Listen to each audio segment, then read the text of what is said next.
Assalamualaikum warahmatullahi wabarakatuh.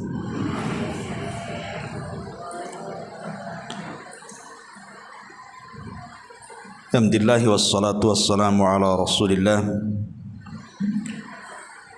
wa ala alihi wa sahbihi wa mawalah wa la hawla wa la quwata illa billahi wa ba'du. Allahumma ya muallima Adam 'allimna wa ya mufahhima Sulaiman fahimna. Allahumma zidna ilma. Baik, kita lanjutkan kajian rutin kita setiap Ahad pagi. Dan tema di pagi hari ini kita akan mengambil tema mengejar sorga. Ma'asyiral muslimat yang dimuliakan Allah Subhanahu wa taala. Kita tahu bahwa salah satu daripada rahmat Allah Subhanahu wa taala atau kasih sayang Allah Subhanahu wa taala yang sangat luas dan teramat sangat luas sekali, di mana Allah Subhanahu wa taala memudahkan banyak jalan-jalan menuju surga. Bahkan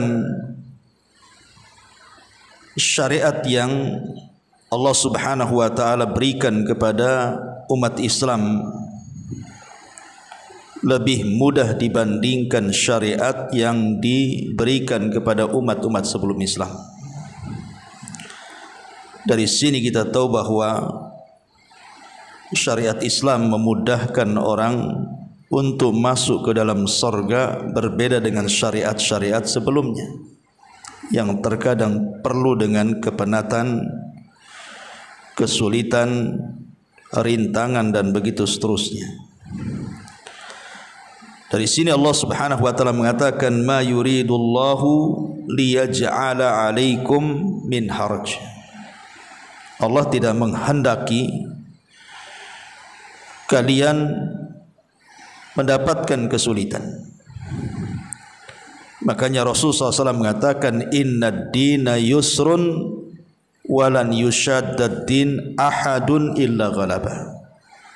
Agama ini mudah, dan siapapun yang memberat-beratkan agama, maka agama pasti mengalahkannya.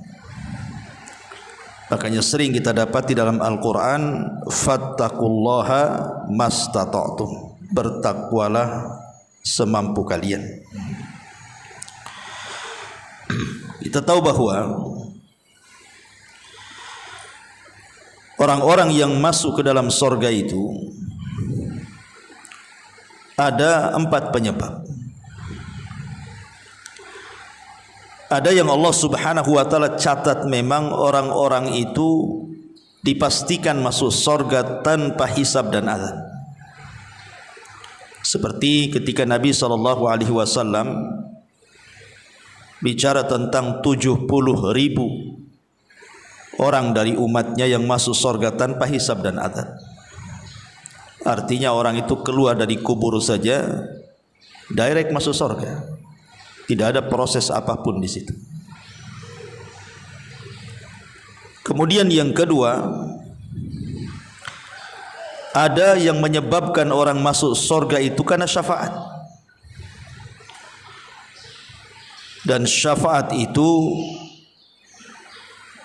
pertama baik langsung dari Nabi SAW, di mana Nabi SAW memberikan syafaat kepada umatnya, seperti syafaatul uzma, syafaat besar yang tidak bisa dilakukan semua para nabi dan hanya bisa dilakukan Nabi SAW.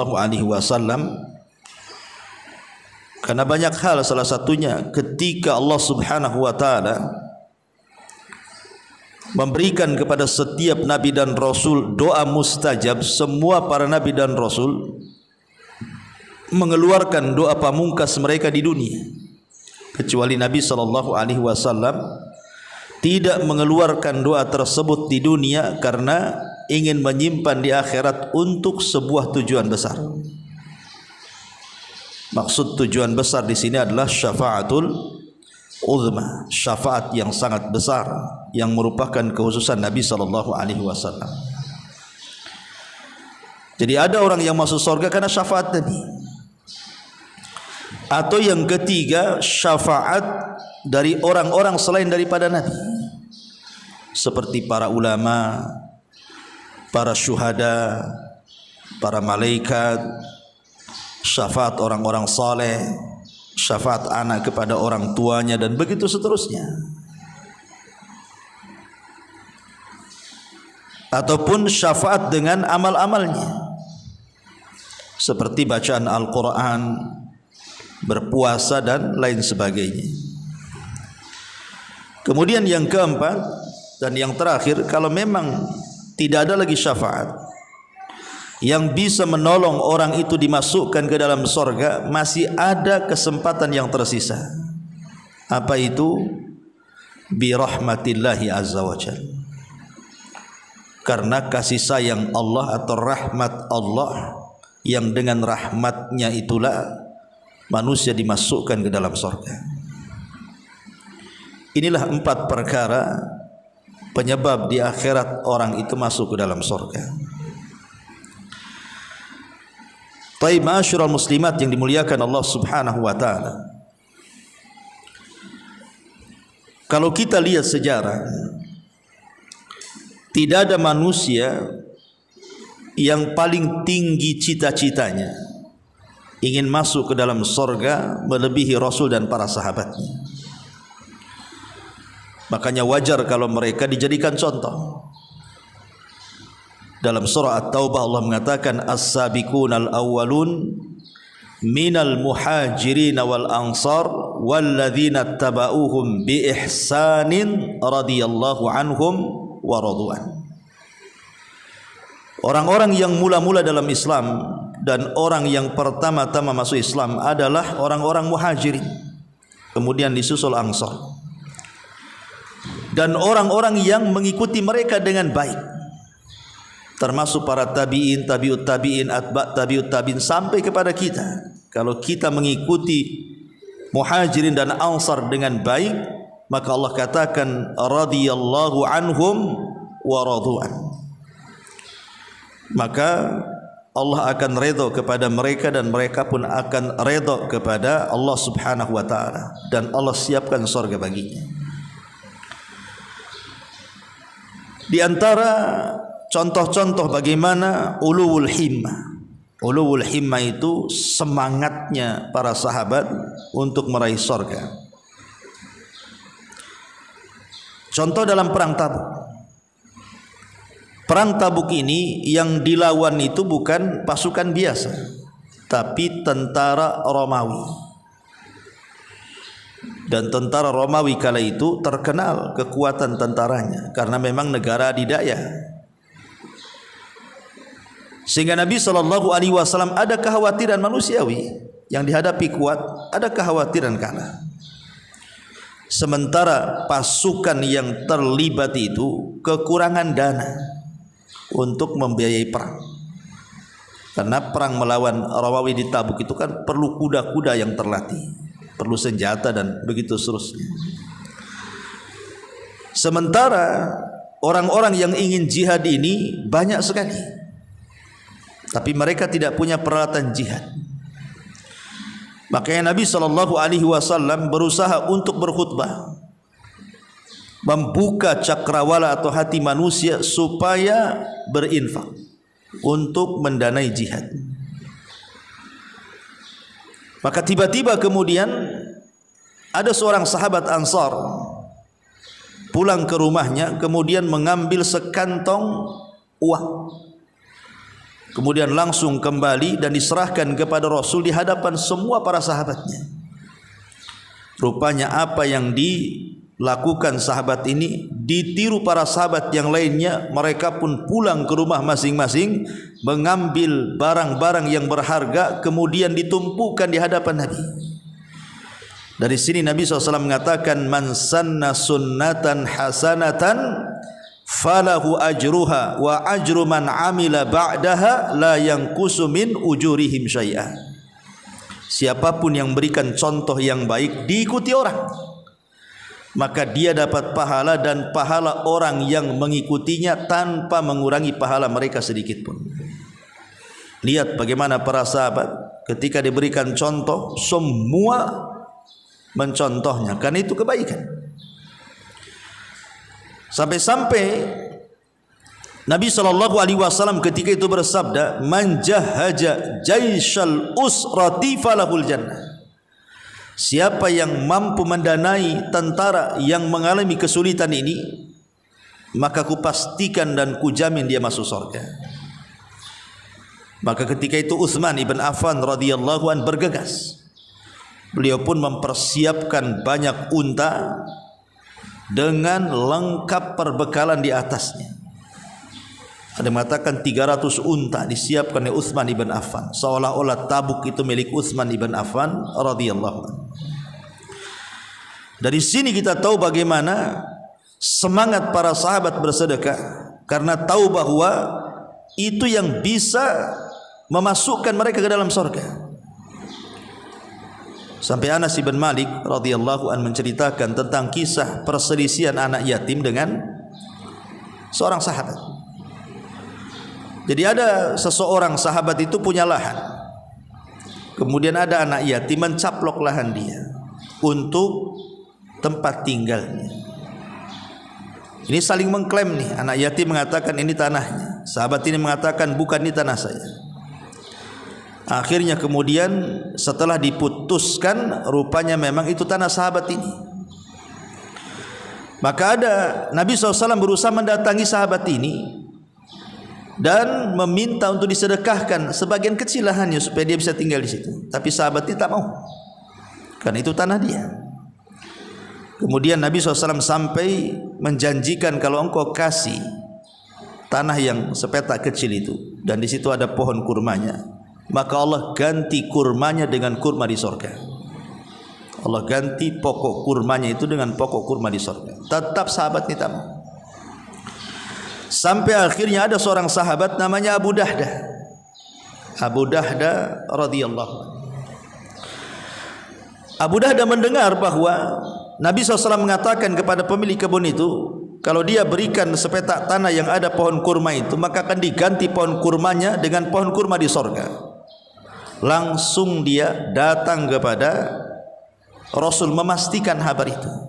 Maka Rasul mengatakan, ya, siapa yang memberikan tanah yang sepetak yang ada pokok kurma itu, maka akan digantikan dengan pokok kurma di sorga. Langsung Abu Dahda menemui orang yang punya lahan itu.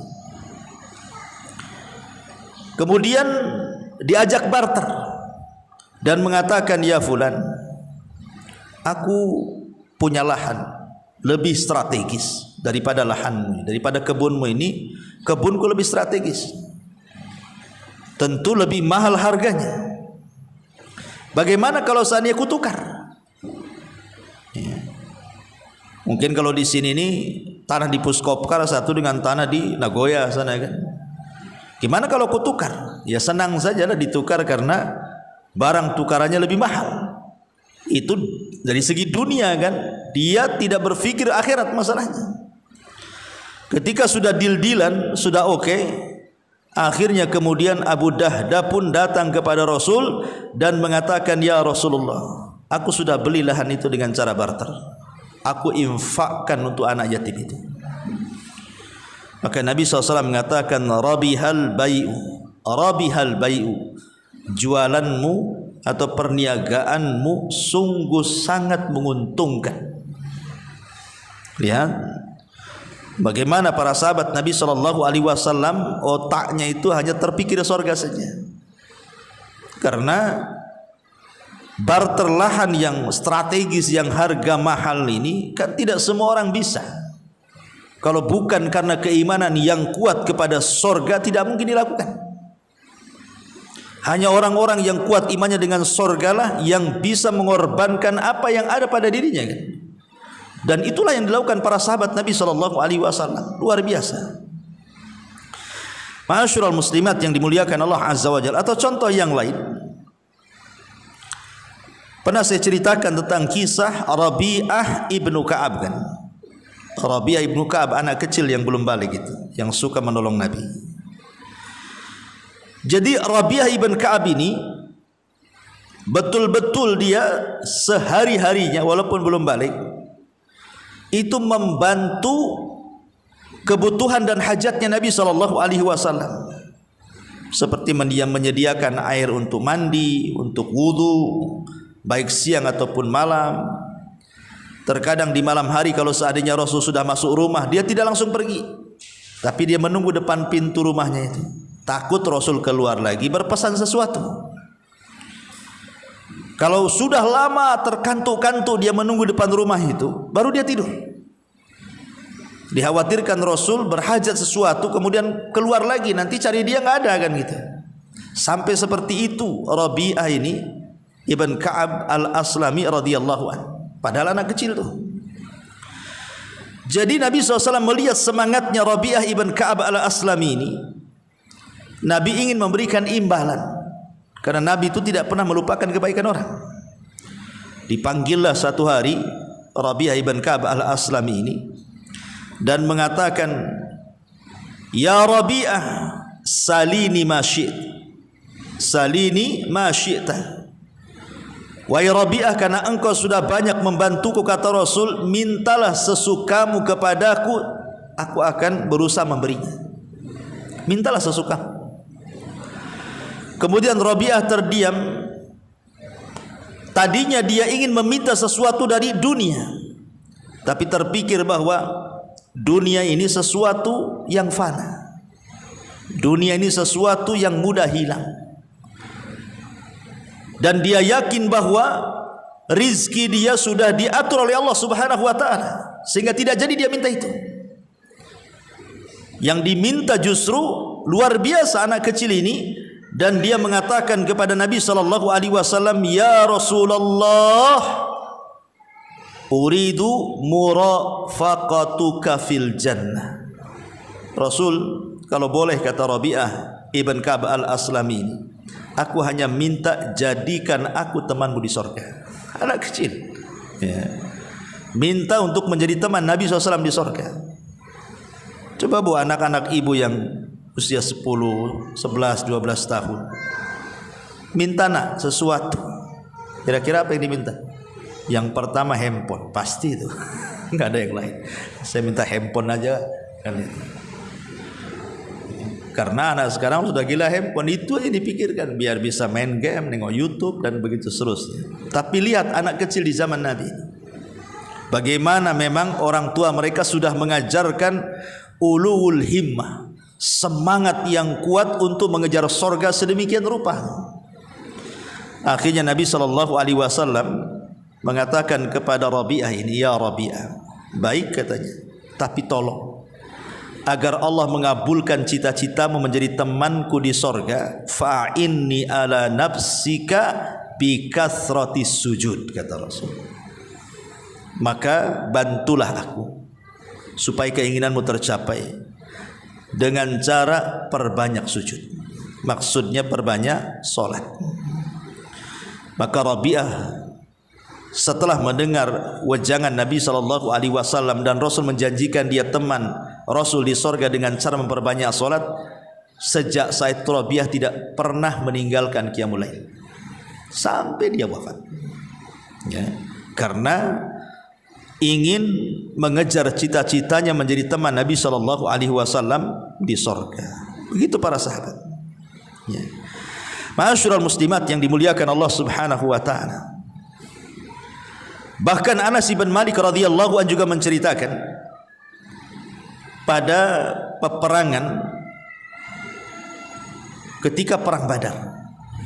Dan perang Badar itu kan perang perdana ya, yang dilakukan para sahabat. Maksudnya Badar Kubro, karena ada Badar Sugro juga. Dan Nabi SAW ketika berhadap-hadapan dengan pasukan orang-orang musyrik yang ketika jumlahnya 1000 lebih, sementara tentara Rasul kan 314 orang saja. persis seperti tentara Talut ketika melawan Jalut. Nabi memberikan semangat tuh. Apa kata Nabi sallallahu alaihi wasallam? Qumu ilal jannah arduhas samawat wal ard. Serbulah musuh.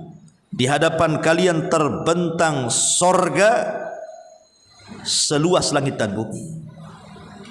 Kemudian Nabi SAW membacakan ayat wasari'u ila maghfiratin mir rabbikum wasari'u ila maghfiratin mir rabbikum wa jannatin arduhas samawat wal ard uiddat lil muttaqin. Bersegeralah kalian menuju ampunan Rabb kalian, karena sorga yang seluas langit dan bumi itu dipersiapkan untuk orang-orang yang bertakwa. Ada seorang Ansar namanya Abu Umair Ibnu Hammam. Abu Umair Ibnu Hammam Al-Ansari radhiyallahu anhu. Dia memastikan pendengarannya dan dia mengatakan, ya Rasulullah, apakah kalau aku melawan musuh-musuh di depanku, bagiku sorga seluas langit dan bumi, katanya. Kata Rasul, ajal ya, bagimu sorga seluas langit dan bumi. Lah ketika itu Abu Umair Ibnul Hammam Al-Ansari ini memegang beberapa kurma di tangannya, karena di zaman itu kan orang lebih banyak makan kurma dibandingkan makan nasi kayak kita gitu ya. Orang karena zaman dulu itu kan sudah terbiasa lapar. Para sahabat itu sudah terbiasa lapar. Makanan mereka ya kurma. Pagi, siang, sore kurma gitu. Jarang mereka mendapatkan makanan lezat itu. Makanya ketika Nabi SAW mengirim surat kepada Raja Muqawqis Mesir supaya masuk Islam. Ketika itu Raja Muqawqis ini memang menolak untuk masuk Islam, tetapi masih menghargai surat Nabi. Lain dengan Persia kan, tidak menghargai dan merobek surat Nabi. Akhirnya sebagai imbalannya Rasul diberikan hadiah 2 budak. Pertama Sirin, yang kedua Maria Al-Qibtiyah, yang kemudian menjadi budak Nabi dan punya anak Ibrahim. Dan juga diberikan seorang tabib, seorang dokter untuk merawat Nabi SAW. Yang budak diterima. Kemudian diambil oleh Rasul Maria Qibtiyah dan satunya dikasihkan juru bicara Nabi SAW, Thabit ibn Hasan, seorang penyair Nabi, Hasan ibn Thabit. Jadi Sirin diberikan kepada Hasan ibn Thabit, adapun Maria Al-Qibtiyah diambil Nabi dan digauli punya putra namanya Ibrahim. Ya, ini dokter ditolak Nabi, suruh balik lagi ke Mesir. Yang dokternya ini ditolak lagi, suruh pulang lagi. Alasannya apa? Kami ini kaum yang terbiasa lapar. Kami makan sebelum lapar dan kami berhenti makan sebelum kenyang. Kata Rasul, pulang kamu. Ya. Artinya bahwa dengan makan sebelum lapar dan berhenti sebelum kenyang itu, ini faktor kesehatan sebenarnya. Sebab kalau berhenti setelah kenyang, menggap-menggap lah Bu ya kan. Kan perut itu kan perlu dibagi 3 kan, sepertiganya untuk makan, sepertiganya untuk minum, sepertiganya untuk bernafas kan. Loh, kalau seandainya ibu jadikan 2/3 makan, sepertiganya untuk minum, kapan bernafasnya kan gitu? Matilah dia. Walaupun riwayat ini dilemahkan para ulama, tetapi secara makna bisa dibenarkan. Jadi para sahabat sudah terbiasa lapar, jadi di tangan mereka itu kurma, itulah makanan mereka. Maka kata Abu Umamah Al-Ansari radhiyallahu anhu, jikalau kurma-kurma ini masih ada di tangan sementara aku masih hidup, tentu ini kehidupan yang cukup panjang bagiku. Aku tidak mau. Dilemparlah kurma-kurma itu. Kemudian dia maju ke dalam medan jihad, maka dia pun ustushhid, Allah jadikan dia mati syahid. Dan dia mendapatkan apa yang dijanjikan Nabi sallallahu alaihi wasallam. Begitulah para sahabat Rasul dalam mengejar surga. Kemudian contoh yang lain, riwayat Imam Ahmad dalam musnadnya dari Ubadah bin Samit radhiyallahu anhu dalam pembaiatan Aqabah yang pertama. Jadi pembaiatan Aqabah yang pertama itu kan beberapa orang Ansar yang masuk Islam, karena baiat Aqabah itu dua kali, ada baiat Aqabah ula, ada baiat Aqabah yang kedua. Ini cerita baiat Aqabah yang pertama. Jadi baiat Aqabah yang pertama ini, para sahabat Nabi SAW, orang-orang Ansor khususnya, ketika mereka hendak masuk Islam, Nabi memberikan pesan ketika itu. Apa pesan Nabi SAW kepada 10 orang, 12 orang Ansor pada baiat Aqabah yang pertama ini? Kata Nabi, aku baiat kalian untuk tidak menyekutukan Allah, tidak mencuri, tidak berzina, tidak membunuh anak-anak, kemudian tidak melakukan persaksian palsu, dan begitu seterusnya. Jadi orang-orang Ansor ini mengatakan, kata Nabi SAW, fa'in wafaitum falakul jannah. Kalau kalian mau mengamalkan isi baiat ini, ku jamin kalian masuk surga. Karena ketika itu ada sahabat Ansor mengatakan, Rasul, apa jaminannya? Maka Nabi SAW mengatakan, fa'in wafaitum falakul jannah. Kalau kalian mau mengamalkan isi baiat ini, ku jamin kalian masuk surga. Maka semua sahabat Ansor langsung berbaiat kepada Nabi SAW. Dan pada baiat Aqabah yang kedua, mereka mengatakan, bayakna Rasul sallallahu alaihi wasallam ala sam'i wa ta'ah. Kami berbaiat kepada Rasul di atas mendengar dan juga taat kepada pemimpin. Ini menunjukkan bagaimana semangatnya para sahabat akhirnya berbaiat kepada Rasul karena mendengar jaminannya surga. Begitu kuatnya mereka dan keinginan mereka ingin masuk surga. Atau contoh yang lain umpamanya kisah Ukasah ibn Mihsan. Kisah Ukasah ibn Mihsan. Ketika Nabi SAW menyebutkan di hadapan para sahabat tentang mimpinya, dan dalam mimpinya diperlihatkan kepadanya 70.000 orang yang masuk surga tanpa hisab dan adab. Kemudian Nabi SAW ketika itu langsung pergi, diikuti para sahabat. Tapi Rasul tidak melanjutkan hadisnya siapa yang 70.000 ini.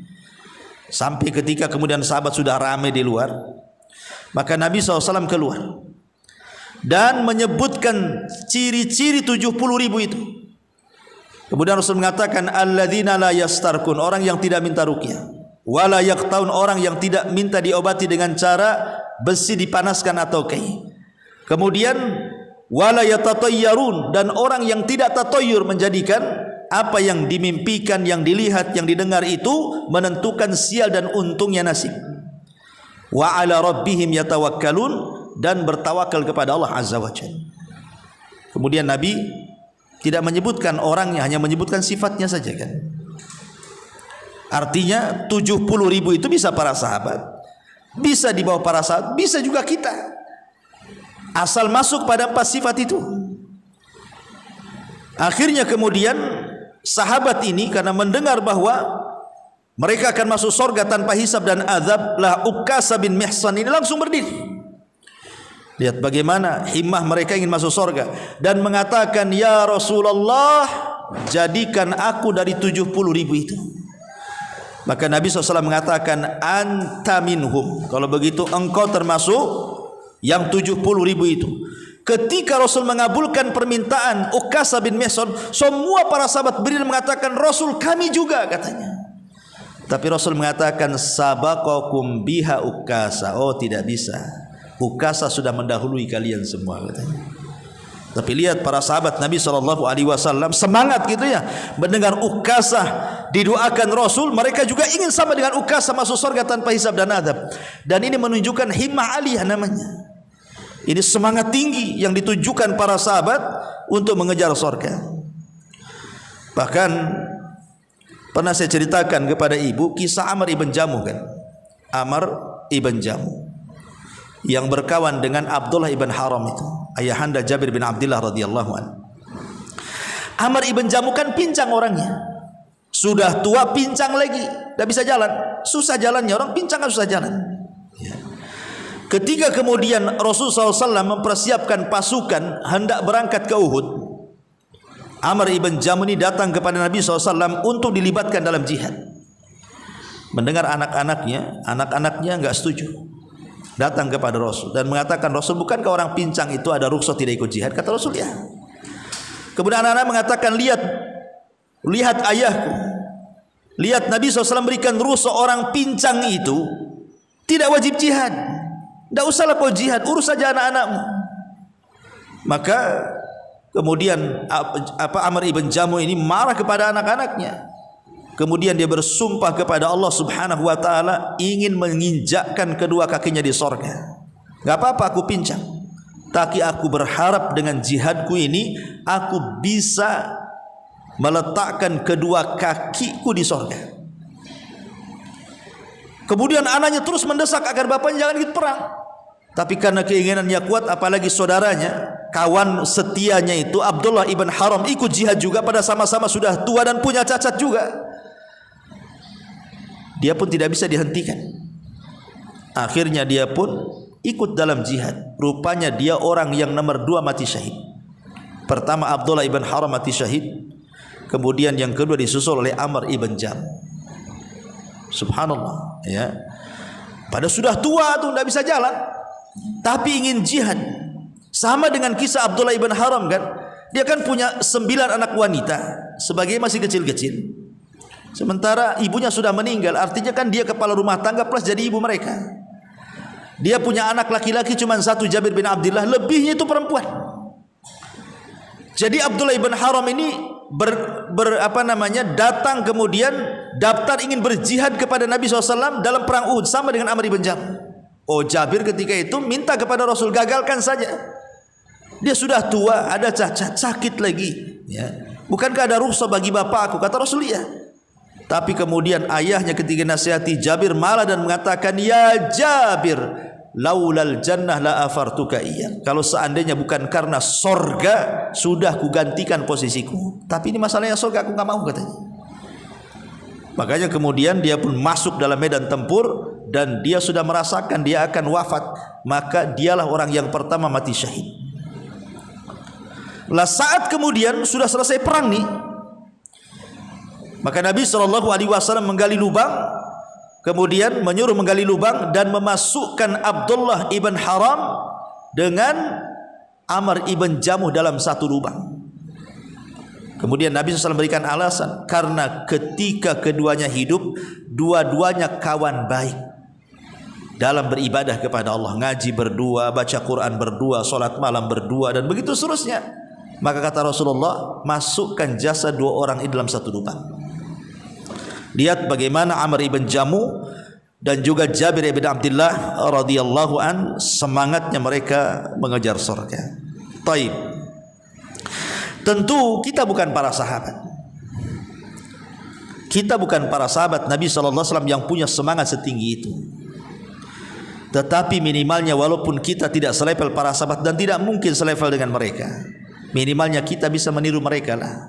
Tashabbahu bil kirami kiramun. Contohlah orang mulia, maka kita akan dihantarkan menjadi orang mulia juga. Jangan mencontoh orang pengecut, orang hina. Jadi hina kita jadinya. Ya. Lah di sana ada amalan-amalan. Baik amalan-amalan ini bersifat keyakinan, jadi amalan hati, ataupun amalan lisan, ataupun amalan badan, ataupun amalan harta yang bisa mendekatkan kita ke surga.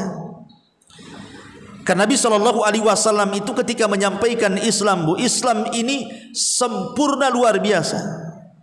Islam ini agama yang sempurna. Sesuatu yang mendekatkan kita ke surga dijelaskan, sesuatu yang menjauhkan kita neraka sudah pun dijelaskan. Dua-duanya dijelaskan. Tinggal kita memilih saja, mau jalan ke surga kah, kau jalan ke neraka. Karena semua sudah dijelaskan. Tidak ada satupun burung yang mengepak sayap di langit kecuali sudah dijelaskan semuanya. Maknanya Islam itu agama yang sempurna dan paripurna. Mari kita simak di sini apa saja amalan-amalan yang memudahkan kita masuk surga. Yang pertama, tentu paling puncak. Inilah puncak daripada sebab orang dimasukkan ke dalam surga. Apa itu? At-tauhid. Tauhid adalah amalan yang paling puncak penyebab orang masuk surga. Imam Bukhari dan Muslim meriwayatkan sebuah riwayat dari Ibnu Abbas radhiyallahu anhuma. anna nasan min ahli syirki kanu qad qatalu wa aktsaru wa zanau wa aktsaru. Kemudian fa'atau Muhammadan sallallahu alaihi wasallam faqalu innal ladzi taqulu wa tad'u ilaihi la hasanun law tukhbirna anna lima amilna kafaratan fanazala walladzina la yad'una ma'allahi ilahan akhar wa la yaqtuluna an-nafsa allati harramallahu illa bil haqq wa la yaznun wa nazalat qul ya ibadiyalladzina asrafu ala anfusihim la taqnatu min rahmatillah innallaha yaghfiru dzunuba jami'a. Kata Abdullah bin Abbas radhiyallahu anhuma, sesungguhnya nasan manusia, maksudnya para sahabat yang dulunya termasuk ahlu syirki, orang-orang yang terjerumus kepada kesyirikan. Karena kebanyakan para sahabat kan dulunya penyembah berhala. Agama mereka itu kan agama penyembah patung, para sahabat itu. Dan mereka terlalu lama mereka menyembah patung. Dan sebagian mereka pernah berzina dan mereka sering melakukan zina. Maka orang-orang itu pun datang kepada Nabi kita Muhammad sallallahu alaihi wasallam dan mengatakan, "Ya Muhammad, sesungguhnya apa yang kau dakwahkan dan apa yang kau katakan itu sebuah kebaikan. Seandainya kau habarkan kepada kami apa yang harus kami amalkan dari kafarah semua dosa yang telah kami lakukan di zaman jahiliyah itu. Kira-kira apa kafarahnya? Kami sudah melakukan kesyirikan, kami sudah berzina, kami sudah minum khamar, kami sudah berbuat ini dan itu." Maka Rasul terdiam sampai turun ayat. Dan orang-orang yang mereka tidak menyembah bersama Allah Tuhan yang lain, dan orang-orang yang tidak membunuh jiwa yang Allah haramkan kecuali dengan kebenaran, dan mereka tidak berzina. Kemudian turun ayat lagi, wahai hamba-hambaku yang mereka telah melampaui batas terhadap diri-diri mereka, jangan putus asa dari rahmat Allah, karena Allah itu mengampuni seluruh dosa. Karena Allah itu mengampuni seluruh dosa, termasuk dosa syirik. Makanya ketika mendengar hal ini mereka pun langsung bergegas masuk Islam. Kemudian mereka meninggalkan berhala-berhala mereka dan meninggalkan seluruh kemaksiatan yang mereka lakukan di zaman jahiliyah. Akhirnya mereka pun menjadi para sahabat Nabi sallallahu alaihi wasallam dari kalangan muhajirin yang dipuji oleh Allah Subhanahu wa taala. Bagaimana Al-Quran memuji dengan sangat tinggi orang-orang muhajirin disusul dengan orang-orang ansar. Dan Nabi SAW mengatakan, man mata yusyrik billahi syai'an dakhalan nar. Siapa yang mati menyekutukan Allah pasti masuk neraka. Maknanya siapa yang mati tidak menyekutukan Allah alias bertauhid, maka dia dijamin masuk surga, kan itu. Ma'asyiral muslimat yang dimuliakan Allah Azza wa Jalla, ini yang pertama dan ini yang paling puncak ya. Kemudian yang kedua, kafalatul yatim, berusaha mengkafil anak yatim.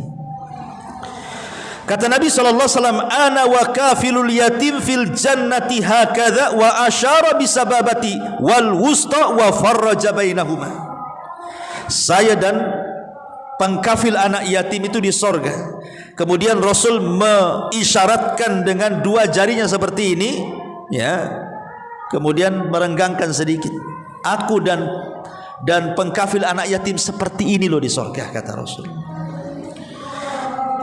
Al-Hafidz Ibnu Hajar rahimahullahu taala ketika memberikan catatan kepada hadis ini, beliau menukilkan perkataan Imam Ibnu Battal.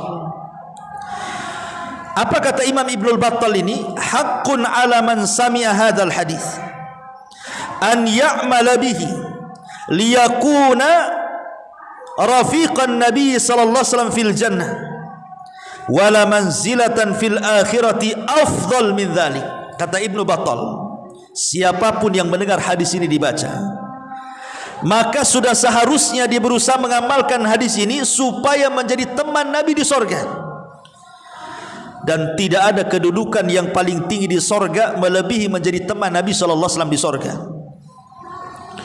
Lihat bagaimana para pengkafil anak yatim ini bukan hanya dijanjikan masuk surga, tapi lebih daripada itu dijadikan teman Rasul di surga. Cukuplah ini keistimewaan tuh.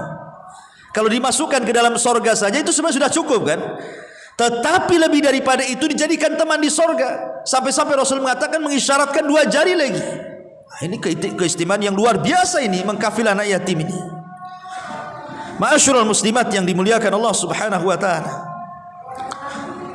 Kita ringkas saja. Kemudian yang ketiga, muhafadhatut thahara. Berusaha menjaga thahara, menjaga wudu. Mungkin thahara di sini ya. Menjaga wudu. Kemudian setelah berwudu, jaga 2 rakaat wudu. Karena ada salat sunnah wudu tuh. Sebagian para ulama fikih mengatakan salat sunnah wudu itu dilakukan sebelum kering wudunya. Jadi kalau ibu berwudu masih basah-basah nih, itu berwudu langsung sholat tuh. Tapi kalau sudah 1 jam kan sudah kering kan gitu ya. Berarti kalau ingin sholat sunnah wudu ya wudu lagi. Karena disyariatkan sebelum kering air wudunya dia sholat sunnah, namanya sholat sunnah wudu. Lah disebutkan dalam hadis Bukhari Muslim itu dari Abi Hurairah radhiyallahu an. Jadi satu hari ketika sholat fajar, Nabi SAW memanggil Bilal ibn Rabah, muadzin Nabi SAW. Kemudian Bilal ini ditanya oleh Nabi SAW, "Ya Bilal, waktu aku Isra Mi'raj, aku masuk ke dalam surga." Kemudian Rasul mengatakan, "Fa inni sami'tu dafana 'alaika baina yaday fil jannah." Atau dalam riwayat, "Fa inni sami'tu khasataka fil jannah." Aku mendengar suara terompahmu di sorga. "Madza amilta wa madza tasna?" Ya Bilal, apa yang kau amalkan? Apa yang kau lakukan? Kok bisa kedua sandalmu, kedua terompahmu itu masuk surga padahal kamu di dunia tuh? Maka Bilal ibn Rabah hanya mengatakan, "Ma tawadda'tu wudu'an illa wa qad shallaitu rak'atain." Aku tidak mengamalkan apapun melainkan aku berusaha untuk menjaga taharah dan setelahnya aku salat 2 rakaat. Tidaklah aku berwudu kecuali setelahnya aku lakukan salat 2 rakaat wudu. Dari sini menunjukkan bahwa menjaga taharah menjadi penyebab seseorang itu dimasukkan ke dalam surga. Ini yang ketiga. Yang keempat, al-muhafadhatu 'ala shalawatil khams. Berusaha menjaga salat 5 waktu. Karena ada hadis Nabi yang mengatakan, "Khamsu salawatin katabahunna Allahu 'alal ibad. Faman jaa bihinna lam yudayyi minhunna syai'an istighfafan bihaqqihinna kana indallahi ahdun an yudkhilahul jannah." Salat 5 waktu kata Rasul yang Allah wajibkan kepada hamba-hambanya, barang siapa yang mendatangi 5-5-nya dia tidak meremehkannya sama sekali, maka kewajiban bagi Allah untuk memasukkan pelakunya ke dalam surga. Jadi dia jaga solat 5 waktu dan dia tidak meremehkan, ya, tidak meremehkan sama sekali. Pokoknya betul-betul dia tanggung jawab dengan solat 5 waktu itu, maka ada jaminan dari Allah Subhanahu wa taala dimasukkan ke dalam surga. Subhanallah. Solat 5 waktu saja bisa memasukkan orang ke dalam surga. Kemudian yang nomor 5, al khaufu min maqamillahi azza wa jalla. Menanamkan perasaan takut. Perasaan takut kepada siapa? Kepada Allah. Takut akan azabnya, takut akan nerakanya, takut kalau amal kita ditolak dan tidak diterima. Takut kepada Allah azza wa jalla. Takut kalau Allah Subhanahu wa taala mengirimkan bencananya. Karena Allah Subhanahu wa taala mengatakan dalam surah Ar-Rahman 46, "Waliman khafa maqama rabbih jannatan." Bagi orang yang takut kepada Rabbnya, maka Allah berikan 2 sorga. Ada yang mengatakan sebagian ahli tafsir maksudnya 2 sorga di sini, yang satu sorga milik dia, memang solid milik dia sorga itu. Tapi yang satu itu sorga warisan orang kafir yang dikekalkan di neraka dan tidak bisa masuk sorga, maka yang satu itu warisan ahli kafir. Warisannya orang-orang kafir yang masuk neraka diwariskan kepada orang yang beriman. Tilkumul jannah uristumuha, kata Allah. Itulah sorga yang Allah wariskan kepada kalian.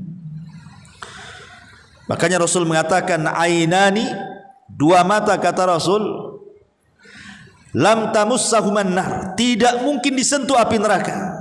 Salah satunya kata Nabi SAW, ainun bakat min khasyatillah, mata yang menangis karena takut kepada Allah Subhanahu wa ta'ala. Ini yang nomor 5. Yang nomor 6, ta'atul walidain, ketaatan kepada Allah Subhanahu wa ta'ala, ketaatan kepada kedua orang tua. Dikisahkan dari kisah-kisah umat dulu, Bu.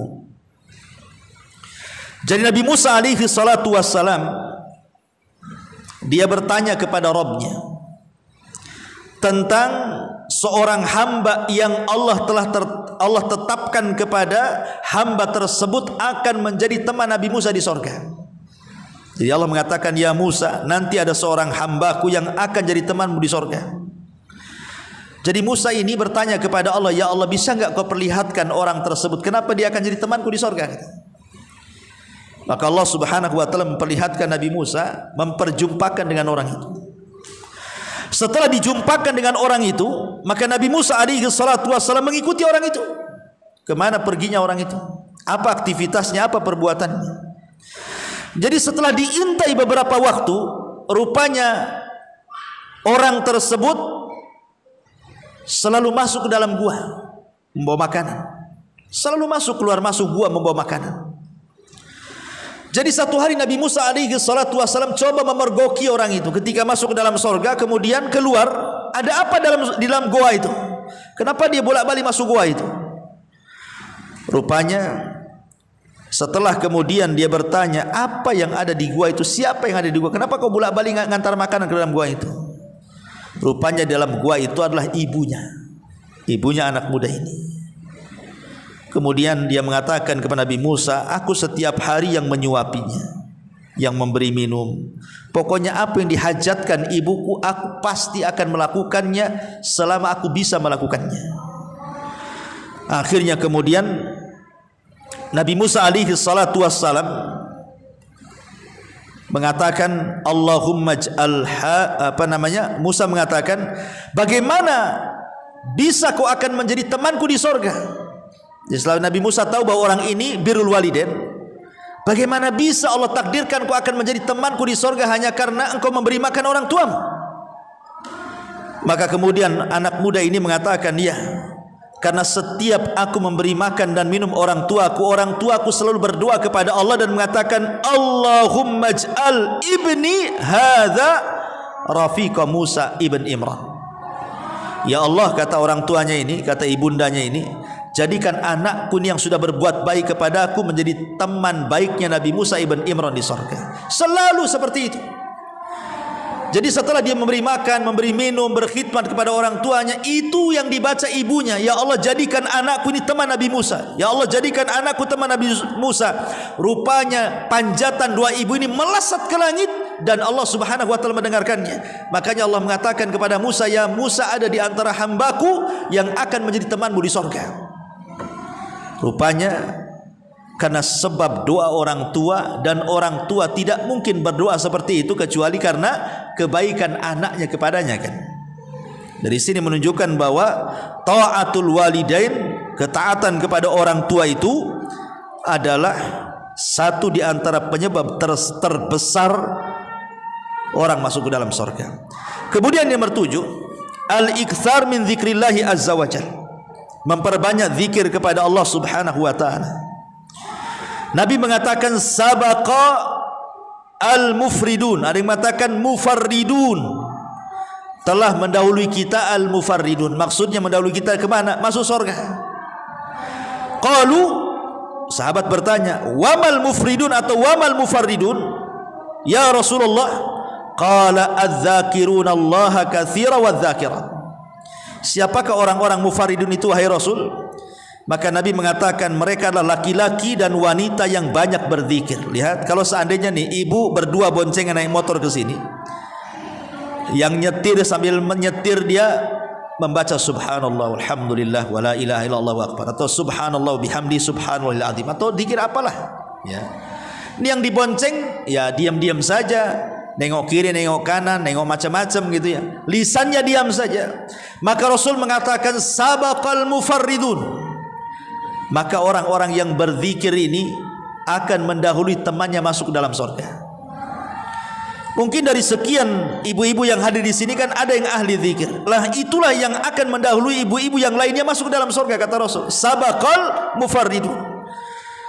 Makanya zikir ini sering saya katakan amalannya sangat ringan. Anak-anak bisa melakukan, orang dewasa bisa melakukan, orang tua bisa melakukan, wanita, laki-laki bisa melakukan, yang bujang, yang sudah berumah tangga bisa melakukan, tanpa harus ada biaya, tanpa harus ada tenaga, tanpa harus ada apapun yang harus dikeluarkan dari harta. Tapi semua orang bisa melakukannya hanya dengan lisan saja mengucapkan subhanallah, Allahu akbar, la ilaha illallah, dan begitu seterusnya kan.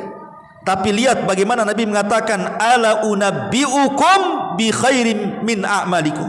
Maukah aku habarkan amal yang paling baik di antara kalian? Pertama, amal yang paling baik. Yang kedua, wa azkaha inda malikikum. Wa azkaha, lebih bersih, lebih suci di hadapan Allah Subhanahu wa taala. Yang ketiga, wa arfauha fi darajatikum, bisa mengangkat derajat. Yang keempat, wa khairil lakum min infaqidz zahabi wal waraq, dan lebih baik daripada infak dengan emas dan perak. Bahkan yang nomor 6, wa khairun lakum min antalqau aduwakum fatadribu a'naqakum wa yadribu a'naqakum, fatadribu a'naqahum wa yadribu a'naqakum. Ataupun lebih baik daripada engkau berjumpa dengan lawan, kau pukul lawan atau kau dipukul lawan. Bayangkan berapa keutamanya? 6. Seutama-utama amal, sebersih-bersihnya jiwa kita di hadapan Allah, semulia-mulianya derajat kita akan diangkat. Kemudian lebih baik daripada infak emas dan juga perak. Kemudian lebih baik dibandingkan jihad di jalan Allah Subhanahu wa taala. Kemudian Rasul mengatakan apa? Qalu bala ya Rasulullah, qala az-zikru atau zikrullahi azza wa jalla. Mereka mengatakan, tentu Rasul, apa amalan itu? Maka Rasul mengatakan berzikir kepada Allah Subhanahu wa taala. Ini yang nomor 9. Yang nomor 7, nomor 8, an yuhafidh al-mu'min ala sunani rawatib. Berusaha menjaga sunnah-sunnah rawatib. Kata Nabi SAW, man shalla lillahi fi yaumin wa laylatin sintai asyrata rak'atan banallahu subhanahu wa ta'ala lahu baitan fil jannah. Barang siapa yang salat dalam satu hari semalam 12 rakaat, maksudnya salat sunnah rawatib, maka Allah akan bangunkan satu istana bagi dia di sorga. Subhanallah. Satu istana di sorga menanti orang-orang yang menjaga salat rawatib. Kemudian yang nomor 9, al-hirsu wal mudawamatu ala salatil bardaini, menjaga 2 salat, Bu, salat asar dan salat subuh. Kalau bisa tepat waktu.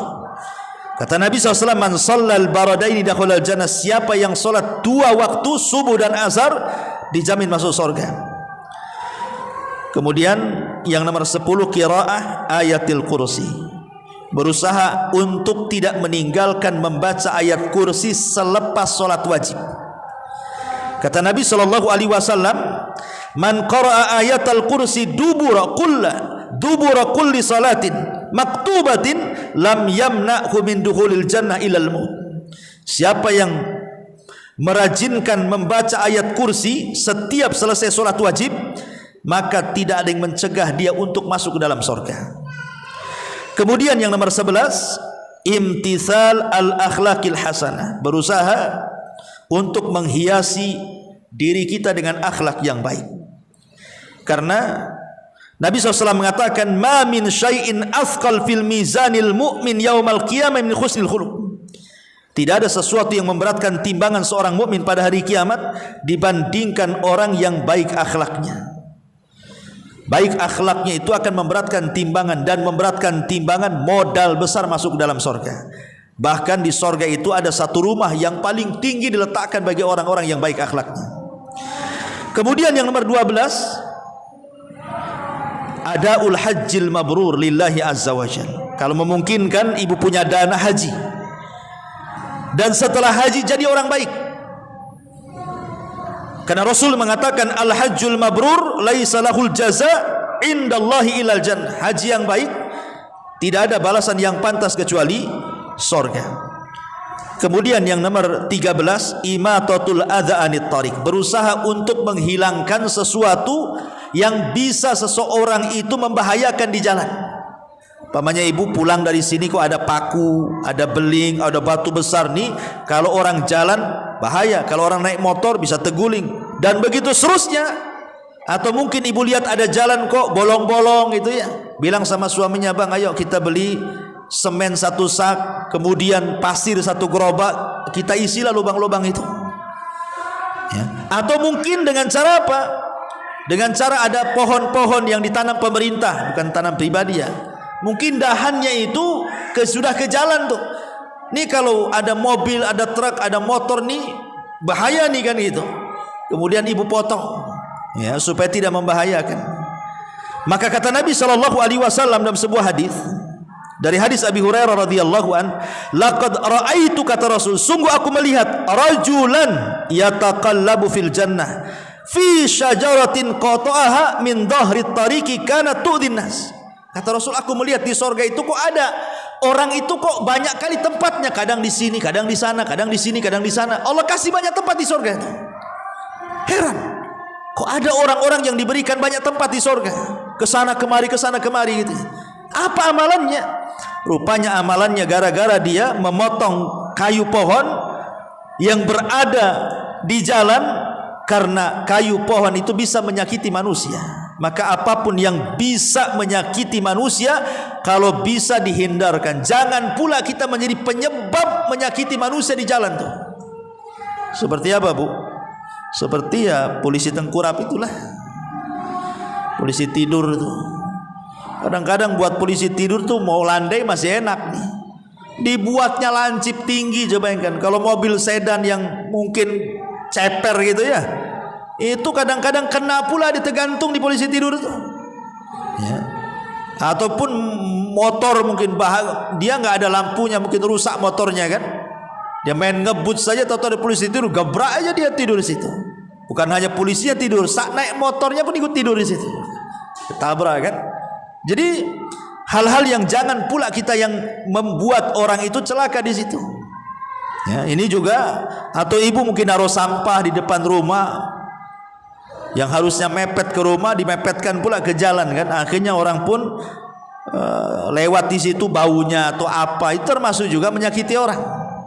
Jadi ini yang nomor 13, imatatul adza anit tariq. Bahkan Rabi ibn Khaisam apabila lewat di jalan dari rumah ke masjid itu, pandangannya selalu ke bawah tuh Rabi ibn Khaisam itu.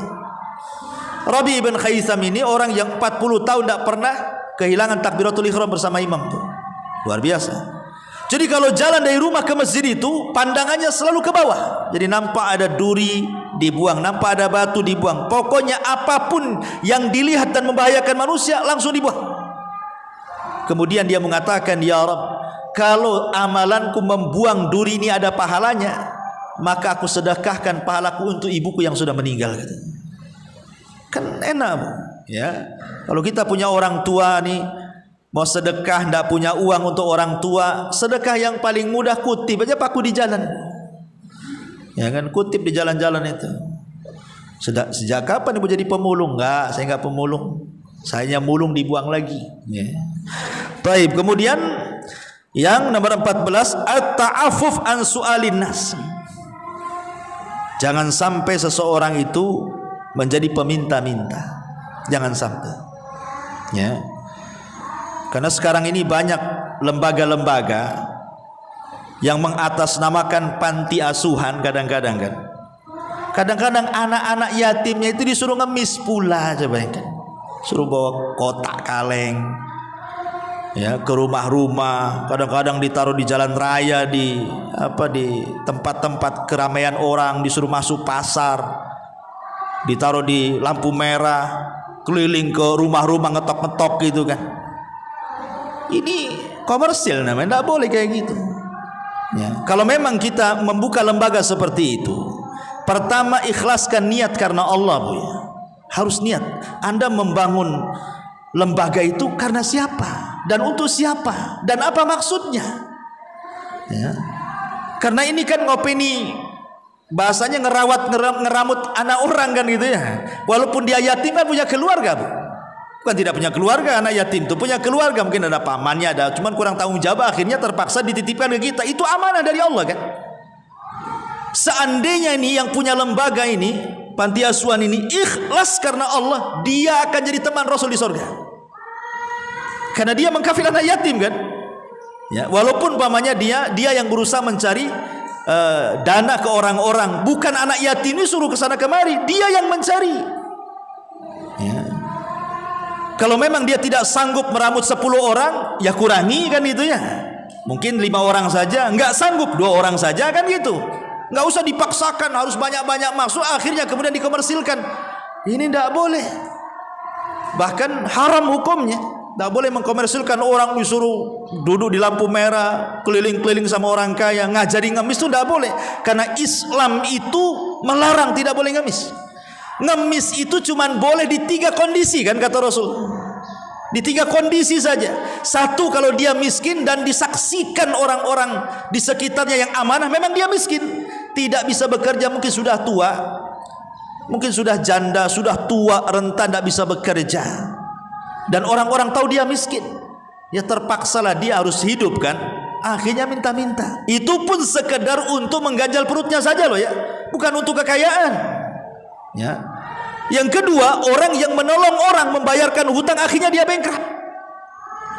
Namanya nolong orang nih, dia sendiri sebenarnya dulunya kaya, tapi dengan kekayaan dia nolong orang, akhirnya jadi miskin dia. Gara-gara nolong orang, maka dia boleh meminta-minta sekedar hajat kebutuhannya saja sambil dia mencari, ya, mencari kekayaan lain. Setelah dapat, ya ditinggalkan itu. Atau orang yang musafir nih, hilang dompetnya. Pamannya orang nggak kenal Batam, nggak ada saudara, nggak ada apa, pengen jalan-jalan ke Batam, dompetnya pula hilang, rekeningnya di situ, semuanya identitas di situ. Dia mau kemana? Nah, terpaksalah dia minta-minta untuk mengganjal perutnya. Walaupun dia orang kaya di kampungnya, tapi di sini kan nggak bisa makan dia, maka dibolehkan. Kata Nabi, itu pun hanya sekedar mengganjal perut saja. Hanya 3 perkara orang boleh minta-minta. Selain itu tak boleh. Selain itu tak boleh. Ya. Haram mengajarkan anak-anak yatim lagi kan, nggak boleh. Ya. Maka orang yang berusaha menjaga diri untuk meminta-minta itu dijamin masuk surga. Kata Nabi SAW dalam sebuah hadis, anna nasan minal ansar sa'alu Rasul sallallahu alaihi wasallam fa'atahum, summa sa'aluhu fa'atahum, summa sa'aluhu fa'atahum, hatta nafida ma indahu. Jadi ada beberapa orang dari kalangan Ansor selalu minta kepada Nabi, Rasul kasih, minta lagi Rasul kasih, minta lagi Rasul kasih, sampai ludes harta Nabi itu. Karena Rasul itu pantang diminta pasti ngasih kalau ada. Ya. Akhirnya Nabi SAW berkhutbah dan mengatakan, ma yakunu indi min khairin falan udakhirahu ankum. Demi Allah, kalau memang aku ada kebaikan, tidak mungkin ku simpan, pasti ku kasih kepada kalian. Masalahnya aku sudah tidak ada lagi, sementara yang minta banyak gitu ya. Maka Nabi mengatakan, man yasta'fif yu'ifahullahu azza wa jal, wa man yastaghni yughnihillahu azza wa jal. Siapa yang menjaga diri untuk tidak meminta-minta, Allah berikan kekayaan. Dan siapa yang terus berhajat kepada Allah Subhanahu wa taala, merasa butuh dengan Allah, maka Allah Subhanahu wa taala akan menolongnya. Wa man yatasabbar yusabbiruhullah. Siapa yang berusaha sabar, Allah buat dia sabar. Kemudian Rasul mengatakan, wa ma utiya ahadun ata'an khairan wa ausa minas sabri. Tidaklah sesuatu yang diberikan yang lebih luas dan lebih baik melebihi Allah berikan kesabaran kepada orang tersebut. Jadi kalau seandainya orang itu memang Allah takdirkan miskin, Allah takdirkan tidak mampu, maka sabar lebih baik. Ya, ingat rizki itu di tangan Allah. Pasti walaupun kita tidak mengejar rizki, rizki yang mengejar kita. Yakin itu. Berjalan dengan takdir Allah Subhanahu wa ta'ala. Ya. Kemudian yang nomor 14 karena waktu juga. Nomor 15, al-ihsan ilal banat, berbuat baik kepada anak perempuan. Jadi kalau ibu diberikan anak perempuan gitu ya, kan anak perempuan beda dengan anak laki-laki masalahnya. Ekstra menjaganya. Apalagi kalau sudah gadis kan, khawatir dilecehkan kehormatannya, khawatir ya mungkin kena pergaulan bebas, kan lebih khawatir anak perempuan dari anak laki-laki kan punya. Makanya kenapa kemudian Nabi SAW mengatakan, mani betulia min hadhil banat, siapa yang diuji dengan anak perempuan bisyai'in kunna lahu sitran minan nar, barang siapa yang diuji anak perempuan dengan sesuatu, maka dia akan menjadi penghalang antara dia dengan api neraka. Dalam riwayat ya, dia memberi makan, dia memberi minum, dia memberi pakaian, dia memberikan pendidikan, kunna lahu hijaban minan nar yaumal qiyamah, maka anak-anak itu akan menjadi penghalang dia dengan api neraka. Ini yang nomor 15. Yang nomor 17, yang nomor 16 ke 16 ya, adalah orang yang berusaha menjaga lisan dan kemaluannya. Kata Nabi SAW, siapa yang bisa menjamin di antara kalian, di antara dua janggutnya dan di antara dua pahanya, aku jamin kalian masuk surga. Kemudian Rasul mengisyaratkan lisan dan kemaluannya, artinya jaga lisan, jaga kemaluan. Kemudian yang nomor 17, siapa yang Allah uji dengan meninggal anak. Jadi kalau seandainya orang punya anak, entah satu orang, entah dua orang, entah tiga orang, kemudian Allah takdirkan meninggal sebelum balik, umpamanya lahir mati, lahir mati, lahir mati lagi, maka kata Nabi SAW, man ihtasaba salasatan min sulbihi dakhalal jannah, siapa yang mengharap pahala karena kematian anak-anaknya, baik satu, dua atau tiga orang, maka dijamin masuk surga, dan anak-anak itu akan menjadi syafaat dia kelak pada hari kiamat. Kemudian yang selanjutnya, man mata wa huwa bari'un min hadis salasa, siapa yang mati dan dia berlepas diri dari tiga akhlak. Siapa yang mati dan dia berlepas diri dari tiga akhlak: al-kibru, sombong, wad-dainu, suka berhutang, wal ghulul, mencuri harta rampasan perang, kata Nabi SAW, dakhalal jannah, maka dia masuk surga. Dia tidak sombong, dia tidak suka menghutang, dan dia tidak mencuri barang rampasan perang, maka dijamin masuk surga. Kemudian juga doa bil istighfar, memperbanyak istighfar. Memperbanyak istighfar juga, kata Nabi SAW dalam sebuah hadis dari Shaddad ibn Aus radhiyallahu an, sayyidul istighfar an yaqul al-abdu Allahumma anta rabbi la ilaha illa anta khalaqtani wa ana abduk wa ana ala ahdik wa wa'dika mastata', sampai kepada ujung hadis. Barang siapa yang membaca sayyidul istighfar ini di waktu pagi, fahuwa min ahlil jannah, dan dia termasuk penduduk surga. Dan begitu juga siapa yang membaca di waktu malam atau di waktu sore, fahuwa min ahlil jannah, maka dia pun termasuk penduduk surga. Kemudian yang terakhir tentu memperbanyak doa dan juga istiqomah, minta kepada Allah Azza wa Jal agar kita dimasukkan ke dalam surga. Intinya Bu, ya intinya, khulasahnya itu, bahwa yang menyebabkan orang masuk surga itu secara keseluruhan kalau kita ringkas, pertama disebabkan tawakal dia kepada Allah. Kemudian yang kedua karena syafaat. Kemudian yang ketiga karena syahadah, mati syahid. Kemudian yang keempat karena sabar. Kemudian yang kelima karena kematian yang husnul khotimah. Itu diantara secara ringkas penyebab orang masuk surga. Wallahu a'lam bishawab. Mudah-mudahan manfaatnya.